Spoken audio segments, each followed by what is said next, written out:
चलिए जरा प्राचीन भारत के उस दौर में चलते हैं। एक ऐसा समय जब विचारों, बहसों और आध्यात्मिक खोज का माहौल था। उस दौर में लगभग हर कोई कर्म, पुनर्जन्म, आत्मा, मोक्ष जैसे बड़े-बड़े सवालों से जूझ रहा था। लेकिन क्या हो अगर कोई ऐसा ग्रुप हो जो कहे, एक मिनट रुकिए, जिस चीज को हम देख ही नहीं सकते उस पर यकीन कैसे कर लें? आज हम चार्वाक दर्शन के इसी साहसी और कह सकते हैं क्रांतिकारी संसार को समझने की कोशिश करेंगे। सोचिए जरा, ये सिर्फ सवाल नहीं थे, ये उस युग के लिए एक तरह के झटके थे। एक ऐसे समय में जहां इन बातों को लगभग हर कोई सच मानता था, चार्वाक दार्शनिकों ने आके सब पर सवालिया निशान लगा दिया। उन्होंने उस हर मान्यता को चुनौती दी जिसे बाकी दुनिया सच मानकर चल रही थी। तो आज का हमारा सफर कुछ ऐसा रहेगा। हम पहले देखेंगे कि भारतीय दर्शन का पूरा ब्रह्मांड कैसा था। फिर हम आस्तिक और नास्तिक विचारधाराओं के बीच के बड़े फर्क को समझेंगे और इसके बाद हम सीधे चार्वाक के क्रांतिकारी विचारों में गोता लगाएंगे। हम जानेंगे कि उनके हिसाब से असली ज्ञान क्या था, जीने का मकसद क्या था और आखिर क्यों उनकी बातें आज भी इतनी अहम हैं।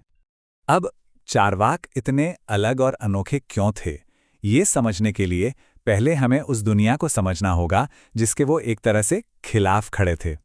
उस समय के ज्यादातर भारतीय दर्शन, भले ही वो कितने भी अलग अलग क्यों न हों, कुछ कॉमन आइडियाज पर टिके हुए थे। देखिए, भारतीय दर्शन कोई एक अकेली किताब नहीं है, ये दर्शनों का एक कलेक्शन है।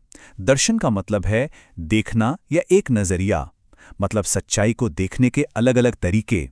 हर स्कूल ने जीवन के बड़े सवालों का जवाब देने का अपना अपना रास्ता सुझाया। मंजिल एक ही थी पर रास्ते अलग अलग।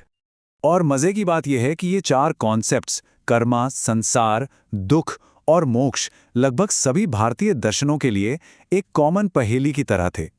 सबका जो मेन मकसद था वो था इस दुख के चक्र से बाहर निकलने का रास्ता खोजना। और इसी बैकग्राउंड में चार्वाक एक रेडिकल आवाज बनकर उभरे थे।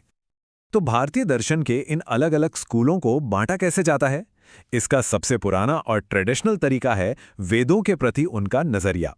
और ये बंटवारा हमें चार्वाक की जगहों को समझने में बहुत मदद करेगा। यहां एक बात साफ कर लेना बहुत जरूरी है। ये जो बंटवारा है, ये ईश्वर में विश्वास पर आधारित नहीं है। नहीं, इसका लेना देना है वेदों की अथॉरिटी से। आस्तिक वो स्कूल थे जो वेदों को ज्ञान का सबसे बड़ा सोर्स मानते थे, और दूसरी तरफ नास्तिक वो थे जिन्होंने वेदों की अथॉरिटी को मानने से साफ इनकार कर दिया। ये जो 6 दर्शन हैं, इन्हें आस्तिक या ऑर्थोडॉक्स स्कूल कहा जाता है। न्याय से लेके वेदांत तक ये सभी अपने अपने तरीके से वेदों को ही अपना आधार मानते थे। कह सकते हैं कि ये भारतीय सोच की मेन स्ट्रीम या स्थापित धाराएं थी। और फिर आते हैं रेबेल्स। बौद्ध और जैन धर्म जैसे बड़े नामों के साथ चार्वाक भी नास्तिक ग्रुप में थे। इन सभी स्कूलों में एक बात कॉमन थी, इन्होंने वेदों की सत्ता को पूरी तरह से खारिज कर दिया, और इसी एक कदम ने उन्हें उस समय के धार्मिक और दार्शनिक विचारों के सीधे सामने खड़ा कर दिया। तो चलिए अब सीधे चार्वाक दर्शन की दुनिया में उतरते हैं। ये थे प्राचीन भारत के सबसे बड़े संशयवादी और भौतिकवादी। चार्वाक को लोकायत भी कहते थे। इसका मतलब है जो दुनिया में फैला हुआ है, या आम लोगों का दर्शन। ये नाम ही उनके पूरे दर्शन का सार है। उनका फोकस इसी दुनिया पर था, मटीरियल वर्ल्ड पर, न कि किसी दूसरी दुनिया या आत्मा परमात्मा पर। और चार्वाक शब्द के बारे में कहा जाता है कि ये चर्व से बना है, जिसका मतलब है चबाना, जो शायद उनके खाओ पियो और मौज करो वाले सिद्धांत की तरफ इशारा करता है।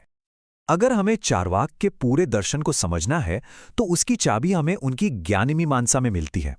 ज्ञानमीमांसा मतलब उनका ज्ञान का सिद्धांत कि आखिर सच क्या है और उसे जाना कैसे जा सकता है। ये उनके हर विश्वास की नींव है। चार्वाक ने एक बहुत ही बुनियादी और दमदार सवाल उठाया। जब इतने सारे गुरु, इतने सारे ग्रंथ अलग अलग बातें कह रहे हैं, कोई आत्मा की बात कर रहा है, कोई स्वर्ग की, कोई देवताओं की, तो पक्के तौर पर सच कैसे जाना जाए? निश्चितता का आधार क्या हो?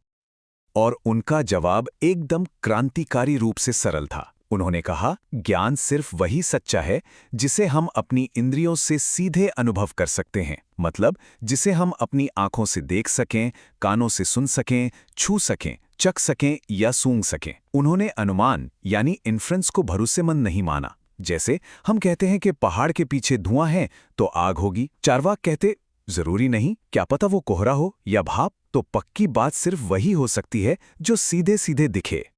ये टेबल देखिए, यहाँ चार्वाक और बाकी दर्शनों के बीच का फर्क एकदम साफ हो जाता है। एक तरफ अद्वैत वेदांत जैसे स्कूल हैं जो ज्ञान के 6 अलग अलग सोर्स मानते हैं, और दूसरी तरफ है चार्वाक जो कहते हैं नहीं, सिर्फ एक, और वो है प्रत्यक्ष बोध। उन्होंने बाकी सबको भरोसे के लायक नहीं माना। ये एक तरह की दार्शनिक छुरी थी जिसने हर उस चीज को काटकर अलग कर दिया जिसे सीधे अनुभव नहीं किया जा सकता था। तो ज्ञान को लेकर ये जो कट्टर सोच थी, इसका एक सीधा नतीजा निकलता है। अगर सच सिर्फ वही है जिसे हम महसूस कर सकते हैं, तो फिर उन सारी आध्यात्मिक बातों का क्या जिन्हें न हम देख सकते हैं न छू सकते हैं? उनका तर्क एकदम सीधा था। आत्मा किसने देखी है? कर्म का नियम, क्या किसी ने उसे काम करते हुए महसूस किया है? स्वर्ग या नर्क, कौन वहां से घूमकर वापस आया है? क्योंकि इन चीजों को इंद्रियों से परखा नहीं जा सकता, इसलिए चार्वाक के लिए ये चीजें थी ही नहीं। उनके हिसाब से ये सब चालाक लोगों की मनगढ़ंत कहानियां थी अपनी रोजी रोटी चलाने के लिए। ये जो कोट है जिसे चार्वाक के संस्थापक बृहस्पति का माना जाता है, ये उनके दर्शन का पूरा सार बता देता है। इसमें कोई गोलमोल बात नहीं है। ये उस समय की सभी बड़ी मान्यताओं का सीधा और दो टूक खंडन है। और ये शायद चार्वाक से जुड़ा सबसे मशहूर और सबसे विवादास्पद कोट है। सोचिए, अगर यही एक जिंदगी है, कोई अगला जन्म नहीं, कोई कर्म का हिसाब किताब नहीं, तो फिर इसका लॉजिकल नतीजा क्या निकलता है? उनके लिए नतीजा यही था कि इस जीवन में जितनी हो सके खुशी और आनंद हासिल करना चाहिए। ये लाइन उनके भौतिकवादी नजरिए को दिखाती है। लेकिन अब हम एक ऐतिहासिक पहेली पर आते हैं। अगर चार्वाक इतने प्रभावशाली थे, तो फिर उनके खुद के लिखे ग्रंथ कहाँ गए? ये एक बहुत ही महत्वपूर्ण और दुखद ऐतिहासिक सच्चाई है। हमारे पास चार्वाकों का लिखा हुआ एक भी ओरिजिनल टेक्स्ट आज मौजूद नहीं है। उनके अपने शब्द, उनके अपने तर्क सब समय के साथ कहीं खो गए। तो फिर ये सवाल उठना तो लाजमी है, अगर उनकी किताबें ही गायब हैं, तो हम उनके विचारों के बारे में इतनी सारी बातें कर कैसे रहे हैं? और विडंबना देखिए, हम चार्वाक के बारे में उन्हीं लोगों से जानते हैं जो उनके सबसे बड़े विरोधी थे। हमारी जानकारी उन किताबों से आती हैं जो चार्वाक के विचारों का खंडन करने, उन्हें गलत साबित करने के लिए लिखी गई थीं। ये कुछ ऐसा है जैसे किसी इंसान को सिर्फ उसके आलोचकों की नज़र से जानना। इसलिए हमें हमेशा ये ध्यान रखना चाहिए कि हम जो जानते हैं, हो सकता है वो एक तरफा या बढ़ा चढ़ाकर बताई गई बात हो। और ये हमें एक आखिरी सवाल पर लाकर छोड़ देता है। चार्वाक प्राचीन भारत के वो लोग थे जो सवाल उठाते थे। उन्होंने स्थापित मान्यताओं को चुनौती दी और लोगों को मजबूर किया कि वो सोचें कि जिन बातों पर वो विश्वास करते हैं, उनका आधार क्या है। शायद उनकी सबसे बड़ी विरासत यही सवाल है, क्या हर समाज को हर दौर में ऐसे संशयवादियों की जरूरत नहीं होती जो आकर पूछें, एक मिनट रुको, क्या ये बात वाकई सच है? और हमें ये पूछने पर मजबूर करें कि हम जो जानते हैं उसे हम सच में कैसे जानते हैं।